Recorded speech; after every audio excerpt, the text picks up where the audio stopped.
Hello YouTube and welcome to another episode of EDC Knives Weekly. And today we are going to review the Liong Mah U-Tech Trinity.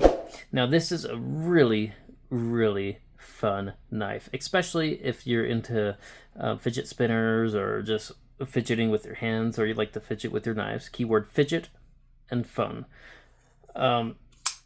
This is an excellent knife to suit those needs and to fulfill those desires. This has really nice G10 scales. It's grippy, really nice chimping.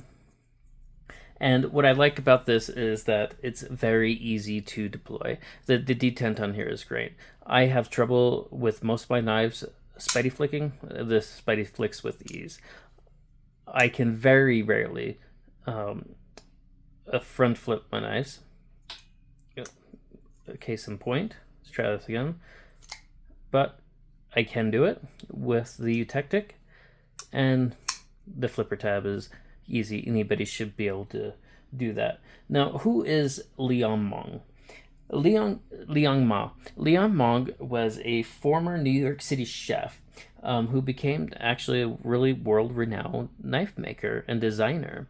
And he started designing knives back in 2003. And his knives typically go between, I would say, $200 and $500. Or actually upper 200s, lower 300s to upper $500 is his typical price point. So what we're seeing here is a budget version of his knives, and it's under $100. This one goes for $90, and a variety of different colors. Now there are things that I do and I do not like about this knife. One of them is this size. This could or could not be a good thing depending on where you live, but for where I live, because of my knife laws, I cannot carry anything over a 3.5-inch blade, and this blade comes to 3.6 and a quarter. So over what is allowed for where I live. The overall length is 8 inches 0.40, and if you care about the cutting edge, it's 3.25. Let's talk steel.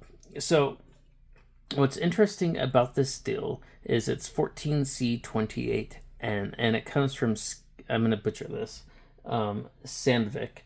And Kershaw actually commissioned Sandvik back in 2009 to upgrade one of their steels. I think it was 13C something. It's been so long. You can go ahead and look it up if you're a steel snob and you're interested in that kind of stuff. But what this is chromium and nitrogen, and Kershaw wanted a better version of their 13C, whatever that blade steel is. I should have looked it up beforehand. So this still has really good edge retention, and it's very easy to sharpen. If you're a beginner and you're not used to sharpening your knives, this one is a really easy one to learn how to sharpen knives on. It's very easy to sharpen, and because of the higher nitrogen content, it is corrosion resistant. Now it will corrode and rust, but it's a lot harder to do so. This is a nice stonewash blade. Very comfortable. The jimping is nice. It doesn't hurt your finger. It's not uncomfortable. It's not too aggressive. What I don't like about this knife, other than the length, because I can't carry it, I don't really prefer liner locks, and this is a liner lock. I would prefer it to be a frame lock, but given the price, you really can't complain. It's a $90 Liong Mah. Yeah, what else can I say about this?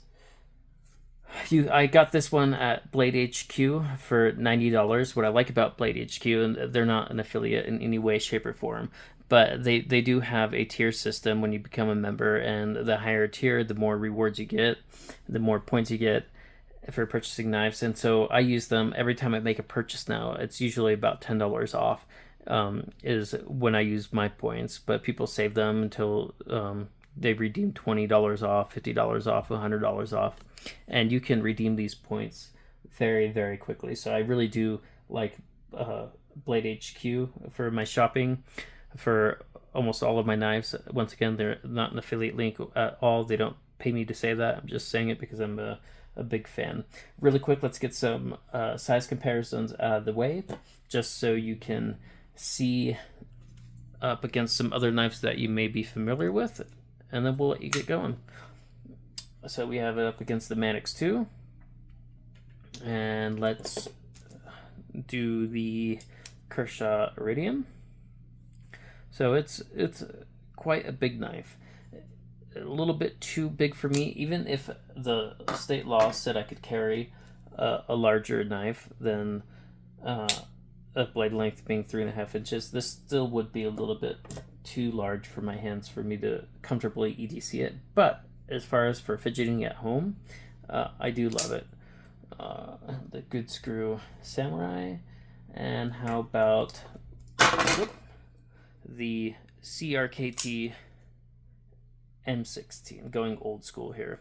The CRKT M16 is significantly larger, but that should give you a good size comparison. If you haven't done so, please like and subscribe. I really appreciate it for you to help me grow this channel, and we'll see you next week with another episode of EDC Knives Weekly. Thank you.